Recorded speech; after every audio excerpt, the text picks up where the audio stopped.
বাইরে থেকে আছেন নাকি? একটু বাইরে আসুন তো, একটু এদিকে আসেন তো, বাইরে আসেন।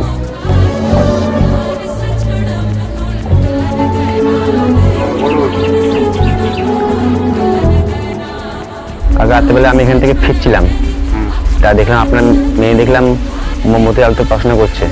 তা আপনার বাড়িতে কি লাইন নেই? সব বাড়িতে আছে। না, লাইন ফাইন ছিল, সবই ছিল। হ্যাঁ, আমি একটা কাজে যাচ্ছিলাম, একটা দুর্ঘটনায় ঘটে এখন বাড়িতে বসা, কারেন্টের বিল দিতে পারিনি, কারণ লাইন কেটে দিয়ে গেছে। এখন ওই মোমবাতি, ওই কোথায় কেরাসিন, এখন কেরাসিনের দাম তো বিশাল, এখন তো কেরাসিন কিনতে পারছি না, এখন ওই মোমবাতি দিয়েই চালানো। আচ্ছা আচ্ছা, একটু ইলেকট্রিক বিল দেখি।